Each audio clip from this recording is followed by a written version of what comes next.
ये कहानी है राजापुर गांव की। यहाँ पर सभी पेड़ पक्षी मिलजुल कर रहते थे। उसी गांव में एक आलसी बैंगन भी रहता था। बैंगन कुछ भी काम नहीं करता था, वह बहुत घमंडी था। बैंगन बहुत ही आलसी था, वह कुछ भी काम नहीं करता था और पूरे दिन बस सोता रहता था। और उसी गांव में एक प्याज भी रहती थी। प्याज बहुत ही दयालु थी और वह सभी की मदद करती थी।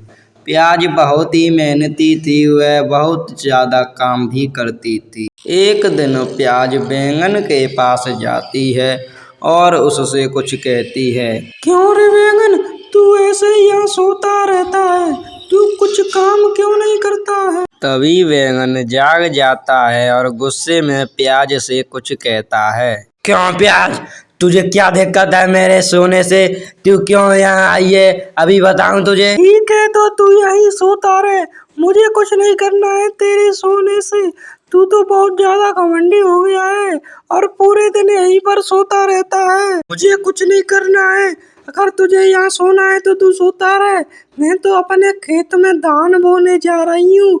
मैं तो इसलिए बताने आई थी कि धान की बुआई चल रही है तो तू भी बो, लेकिन तुझे नहीं जाना है तो यहाँ सोता रहे। ऐसा कहकर प्याज वहाँ से चली जाती है, लेकिन बैंगन पर उसकी बातों का कोई असर नहीं होता है और बैंगन वहीं खड़ा खड़ा उसे जाते हुए देखता है, लेकिन उससे कुछ भी नहीं कहता है और फिर दोबारा से वह वहीं पर सो जाता है।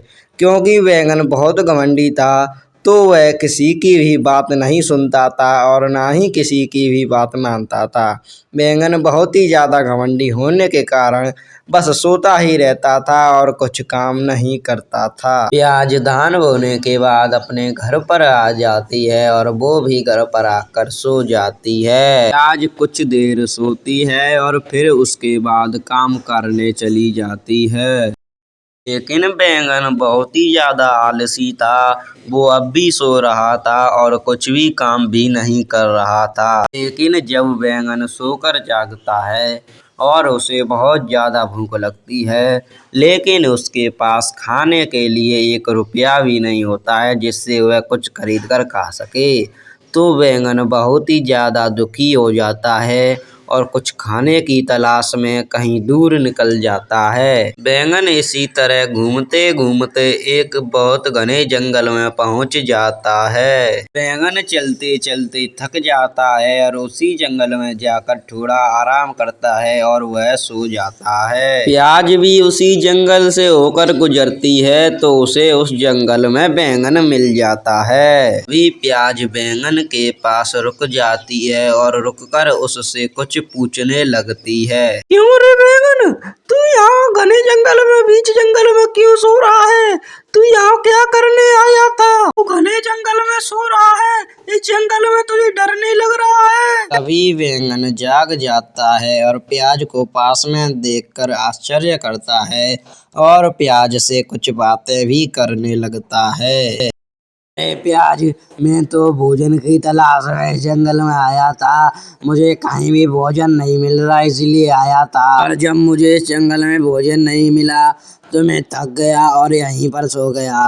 पर तू बता, तू यहाँ पर क्या करने आई है? मुझे आज पूरा दिन हो गया लेकिन मुझे भोजन नहीं मिला। आज मुझे माफ कर दे, मैंने तुझे उस दिन ज्यादा ही डांट दिया था।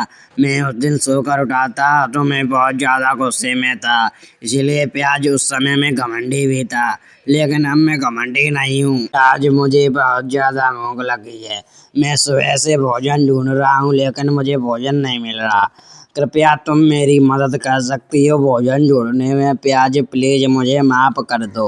और फिर प्याज बैंगन को माफ कर देती है और बैंगन पहले बहुत ही ज्यादा घमंडी था और पूरे दिन सोता रहता था, लेकिन बैंगन का स्वभाव अब बदल जाता है। बैंगन अब दयालु हो जाता है और वह भी अब काम करना चाहता है और प्याज और बैंगन दोनों ही भोजन की तलाश में निकल जाते हैं और दोनों ही एक अच्छे मित्र भी बन जाते हैं।